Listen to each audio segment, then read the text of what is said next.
আপনারা দেখছেন WB24 news, দিনে রাতে জনতার স্বার্থে। করঞ্জলির নালন্দা পরিবারের তরফে গুণীজন সংবর্ধনা সহ নানান অনুষ্ঠান। দক্ষিণ 24 পরগনা জেলার কুলপি ব্লকের করঞ্জলি গ্রাম পঞ্চায়েতের অন্তর্গত করঞ্জলি গ্রামে 1995 সালে গড়ে ওঠা নালন্দা পরিবার প্রতি বছরের ন্যায় এবছরও বিভিন্ন রকমের অনুষ্ঠানের মধ্য দিয়েও আজ 23শে ডিসেম্বর শনিবার 28তম নালন্দার হজবরল সাংস্কৃতিক উৎসবে সঙ্গীত, আবৃত্তি, যোগাসন, নৃত্য এবং গুণীজন সংবর্ধনা, হস্তশিল্প, চিত্রকলা প্রদর্শনী, দেওয়াল পত্রিকা কচি পাতা প্রকাশিত হয়। অনুষ্ঠানে উপস্থিত ছিলেন পশ্চিমবঙ্গ রাজ্য কমিটির সহ সভানেত্রী রেখা গোলদার, করঞ্জলি বিকে ইনস্টিটিউশনের ভারপ্রাপ্ত শিক্ষক মাননীয় দীপঙ্কর হালদার, করঞ্জলি গ্রাম পঞ্চায়েতের প্রধান অভিজিৎ বৈরাগী মহাশয়, ক্রীড়াবিদ নাসিফা খাতুন, শিক্ষা নিয়ামক তৌহিদ আলী মণ্ডল মহাশয় এবং ডক্টর তপন হালদার, কুলপি ব্রতচারীর চক্রনায়ক বিমল কুমার ঘোষ। নালন্দার অধ্যক্ষ মাননীয় মৃণাল বাবু তার বক্তব্যে উঠে আসে, এখান থেকে শিশুর সুন্দর জীবন গড়ে তোলার লক্ষ্যে তারা যেন দেশের এক রত্ন হয়ে ওঠে। বিদ্যালয়ের ছাত্র ছাত্রীদের অভিনীত নৃত্যনাট্য বীরপুরুষ দর্শকের মনে এক নতুন মাত্রা যোগ করেছে।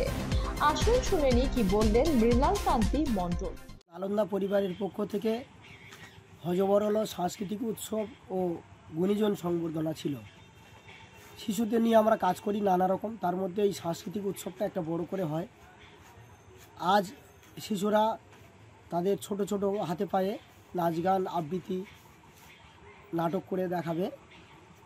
আর গুণীজন সংবর্ধনার মধ্যে নফিসা আমাদের কাছে খুব গর্বের, এই করঞ্জলি অঞ্চলেরই পাশে থাকে।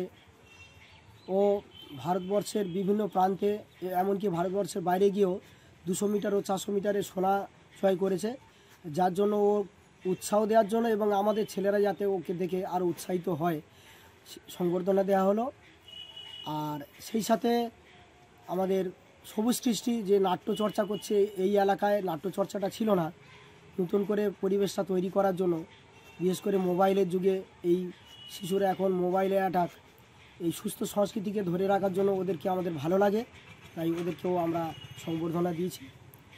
আমাদের মধ্যে আজকের উপস্থিত ছিলেন বেসরকারি বিদ্যালয় কল্যাণ সমিতি পশ্চিমবঙ্গ রাজ্য কমিটির সহ সভানেত্রী মাননীয়া রেখা গোলদার, উপস্থিত রয়েছেন আমাদের এই এলাকার প্রধান অভিজিৎ বৈরাগী, আর তাছাড়া ডাক্তার তপন কুমার হালদার, যিনি সমাজসেবী এবং বরাবর স্কুলকে খুব ভালোবাসেন, শিশুদের নিয়ে উনিও অনেক কাজ করেন। এছাড়া আমাদের মধ্যে আজকের রয়েছেন মাননীয় বিমল কুমার ঘোষ, চক্রনায়ক ব্রতচারী, উনি মাস্টারমশাই এবং প্রাক্তন প্রাইমারি স্কুলের শিক্ষক। শিশুদের ভবিষ্যৎ দিয়ে আগামীদের জন্য কী বার্তা দিচ্ছেন? শিশুদের ভবিষ্যৎ নিয়ে বলতে আমরা গান, আঁকা, আবৃত্তি, অভিনয়, পড়াশোনার পাশাপাশি যেমন শেখাই কম্পিউটার।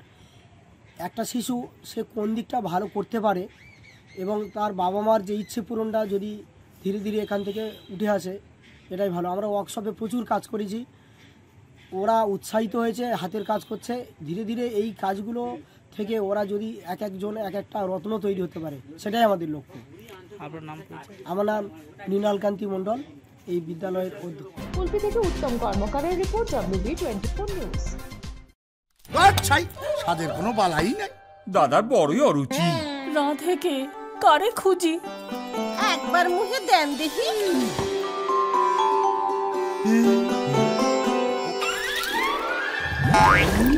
খাসা খাসা, এই যে দারুণ স্বাদ, ঠিক যেন মায়ের আশীর্বাদ। কি করে রাঁধলি ছোট, এত খুশি তোর দাদা?